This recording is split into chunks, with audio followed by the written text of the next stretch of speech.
What is up, YouTube? Welcome back to the channel. Panda here. Today we're playing some Watcher of Realms. Guys, we have the brand new event in the game. I'm a few days late just because of my work schedule, but I wanted to go over quickly all of this new stuff in the Treasures of the Deep event. Let's dive right in.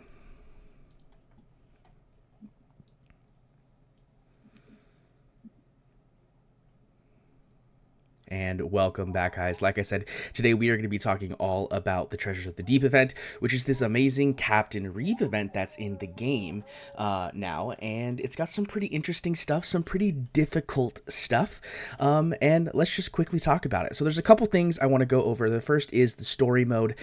The story mode is pretty simple. You just need to come in here and beat some stages. They're not super difficult. You should be able to clear them pretty quickly, and you will get a reward up here. I don't remember what the reward was, but I think it was like some energy and a summon or something like that. So nothing super crazy, but free stuff is free stuff. Then we go on to the challenge mode. Now, this is where it starts to actually get very, very difficult. Particularly, the jump from stage 7 to stage 8 is kind of insane, for lack of a better sort of concept. I'm going to go ahead and let my run kind of play in the background here so you guys can kind of see what I did. I did not use a free-to-play team. I'm going to be honest with you. It was very difficult. I think it is possible free-to-play with some better gear, maybe some more attempts, but I really wanted to try and get this done as quickly as possible. You'll see I'm using a lot of piercers here with the Lunaria because it allows us to get a bunch of extra range on stuff, which is very helpful. I'm only running 2 healers. I'm actually running more tanks than anything. I'm running 4 tanks here with the Brokir, Isolde, Olog, and Avalyn combo because occasionally one of my tanks will die or something like that will happen that's a little sad. And so I have Avalyn as a backup. And also there's a point where the left side is actually completely useless. You don't need that slot anymore because everything is in the middle. And so I'm able to just remove my Allura and place down my Avalyn wherever she's needed to be additional block to prevent things from making their way through. So it took a few attempts. I'm going to be honest. It took me quite a little bit to get it completed. But once you kind of get the sort of strat down, it's just a matter of placements and timing, etc. Actually, I was able to do this literally by using auto ultimate.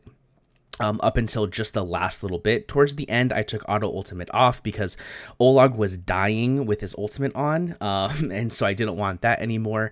But other than that, it was fun. It was a really fun time, which I think is important, that these sort of hard game modes are fun and enjoyable to play. I really enjoyed it. The reason that this is important, though, is because it gives you this currency, the Brine Bleeder's Relic, as well as the Dead Man's Doubloons, which is important for what we're going to talk about next, which is the shop. So in the shop, you'll see I've already purchased quite a few different things. There's quite a few things in here that are really good.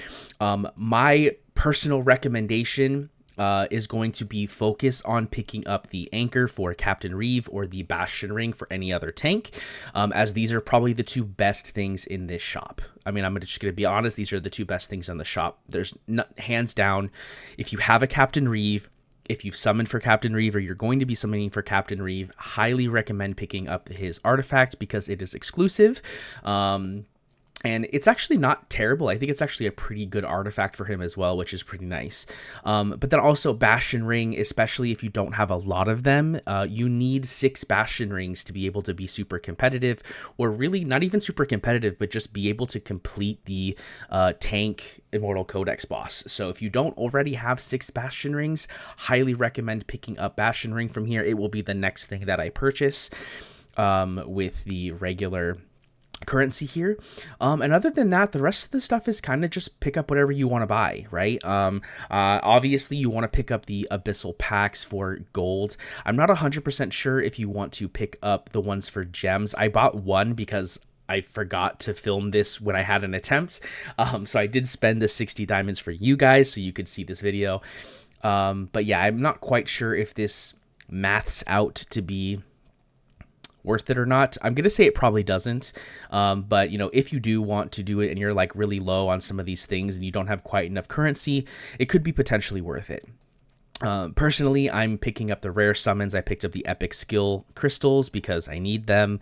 I'm going to ignore the Heart of Thorn, the mythic extract, and the legendary extract. If you are new to the game, these could be very good for you. But as you can see, I have a legitimate crap ton of mythic extracts, and legendaries are more, right?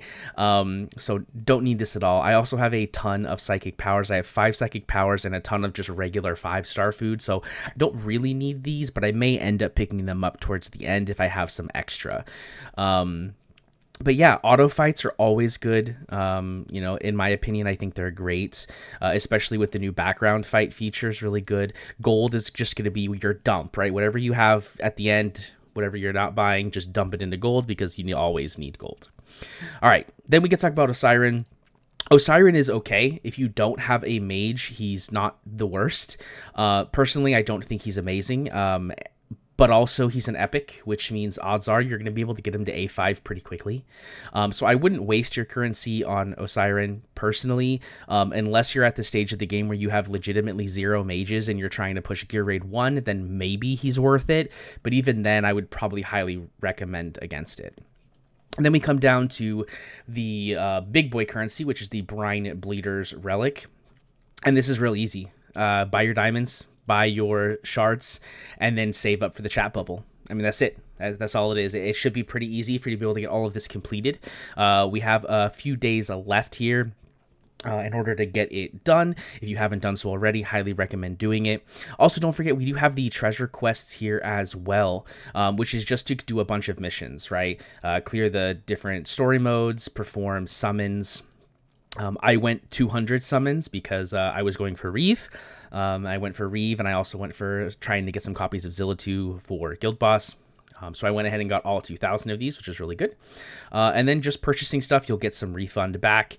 And then, of course, there's this final one, which is just to clear the Treasure in the Deep challenge mode. I actually missed the first day because I forgot that this was a daily thing. And so I was like, oh, I'll just do it later.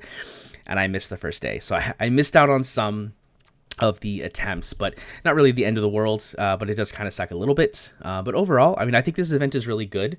You know, some nice free rewards. I really like the exclusives. I really hope they continue to do this by giving us free exclusives. I know that we have exclusives a little bit more reliably now with Void Rift, but it is exciting to always get an exclusive. And in fact, let's go ahead and look at the exclusive. Spoiler alert, guys, I did get Captain Reeve. Let's go ahead and give him his exclusive here. So we have the Anchor of the Damned. During the effect of Boiling Brine, increases damage by 15%, and defeating a target increases attack by 1%, stacking up to 10 times. So Boiling Brine, I believe, is the ultimate. Yep, is the ultimate. So he just gets a ton of extra damage during his ultimate, which is really awesome. I mean, that's just, it's cool. We like that. We love that. We love damage, right? Damage is great. He is a tank, so it's a little weird, but he is a DPS style tank. So we're going to get him geared up. We've got him, you know, working his way up there. Skills, we're working on him. We need some more legendary skill dust, as you can see. But overall, I think he's great. I think his artifact is going to do some pretty good stuff for us. I'm really excited about it. Hopefully you guys liked the event. I think the event is really cool. It was a lot of fun. Let me know what you guys thought about the event in the comment section down below.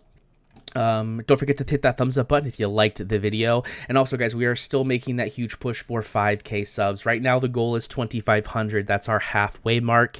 If we hit 2,500, maybe I'll be able to do something special, like a giveaway of some sort. We'll see. I'm not sure. It's going to kind of depend on, you know, what my situation is at the time we hit 2,500, but it might be something that is within the wheelhouse. But yeah, guys, that's going to be it for me today. Hope you guys enjoyed this one, and I will see you in the next one. Peace.